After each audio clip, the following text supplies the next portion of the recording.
అందరూ ఎలా ఉన్నారు? ఈరోజు చౌడేపల్లి దగ్గర ఉన్న ఒక చాలా పవిత్రమైన అలాగే శక్తివంతమైన గుడి గురించి తెలుసుకుందాము. ఇది బోయకొండ గంగమ్మ గుడి పుంగునూరు దగ్గర ఉంటుంది. చిత్తూరు జిల్లాకి సంబంధించింది. ఈ గుడి కూడా చౌడేపల్లి మండలం. చాలా అంటే చాలా బాగుంటుంది. కొండపైన చుట్టూ పచ్చని వాతావరణంలో ఉంటుంది టెంపుల్ అనేది. సో ఇక్కడ అంతా కూడా మామూలుగా వచ్చి అమ్మవారికి బలి ఇచ్చి కోరికలు నెరవేర్చుకుంటారనమాట. అంటే గొర్రెలు పొట్టేలు అలాంటివి సకుటుంబ సపరివారంగా వెళ్ళి అక్కడ దేవుడికి ఇచ్చిన తర్వాత అక్కడే వండుకొని తిని వస్తారు. ఎవరు కానీ అక్కడ దాన్ని మళ్ళీ ఇంటికి తీసుకురారు. సో అందుకే అందరినీ బంధువులను అక్కడికే పిలిచి చేస్తారన్నమాట. ఈ స్థల పురాణం వచ్చి నవాబులు పాలించేటప్పుడు వాళ్ళు దండయాత్ర చేసి అక్కడ ఉన్న బోయలను చాలా ఇబ్బంది పెట్టి ఆడవాళ్ళని హింసించడం అలా చేస్తూ ఉంటే వాళ్ళు కొండపైకి వెళ్ళి అమ్మవారిని ప్రార్థిస్తే అప్పుడు అమ్మవారు వచ్చి వాళ్ళని కాపాడుతారు. వాళ్ళని నవాబుల్ని వధించి ఈ ప్రజల్ని కాపాడుతారు. సో బోయలను కాపాడిన అమ్మగా బోయకొండ గంగమ్మగా ఇక్కడ వెలిసారనమాట.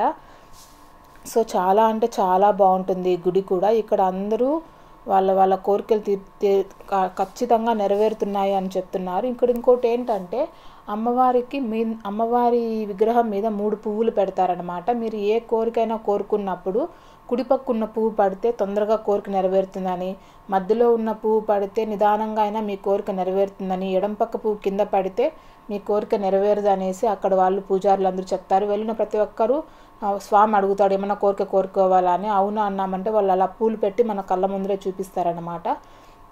సో ఇక్కడికి మనం పైకి చేరుకోవడానికి 2 మార్గాలు ఉన్నాయి. మెట్లు ద్వారా వెళ్ళొచ్చు, ఎవరైనా మొక్కుబడి ఉంటే, లేదంటే వెహికల్స్ కూడా వెళ్తున్నాయి.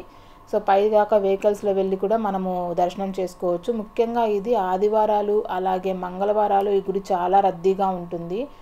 సో చాలా అంటే చాలా బాగుంటుంది. అలాగే లోపల వచ్చి ఒక చిన్న కోనేరు లాగా ఉంటుందన్నమాట. ఆ నీళ్లు తాగితే చాలా రోగాలు తగ్గిపోతాయి. అలాగే ఆ నీళ్లు తీసుకెళ్ళి పొలాల మీద చల్లడం వల్ల పొలాలకు ఏదైనా చీడపీడలు ఉన్నా పోతాయి, పంటలు బాగా పండుతాయని చెప్పి అక్కడ ఉన్న ప్రజలందరూ బాగా నమ్ముతారు. సో ఆ వాటర్ కూడా అక్కడ మనకి బాటిల్స్లో ఫిల్ చేసి అమ్ముతూ ఉంటారు. సో కావాలన్న వాళ్ళు తీసుకోవచ్చు. చాలా అంటే చాలా ప్రశాంతంగా ఉంటుంది గుడి.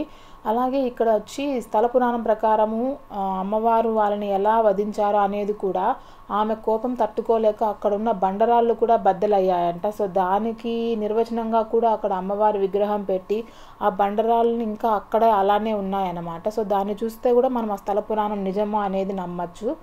ఇక్కడ వచ్చి మూలస్థాన గంగమ్మ గుడి కూడా ఉంటుంది పైన. అలాగే అక్కడ రణం జరిగినప్పుడు రణబేరి గంగమ్మ అనేసి ఒక గుడి ఉంది. ఇలా పైన 3 అమ్మవార్ల గుడి ఉంటుంది. సో తప్పకుండా 3 గుళ్ళు చూసి దర్శనం చేసుకోండి. చాలా ప్రశాంతంగా ఉంటుంది వాతావరణము. అలాగే అక్కడ భక్తులకు కావాల్సిన అన్ని సదుపాయాలు ఉంటాయి. సో ఎవరైతే ఇక్కడ నుంచి అందరిని తీసుకెళ్ళి దేవుడికి నైవేద్యంగా ఇచ్చిన పొట్టేల్ని వాటిని వండుకొని తినాలనుకుంటారో వాళ్ళకి కావాల్సిన అన్నీ కూడా అక్కడే సప్లై చేస్తారనమాట రెంట్కి.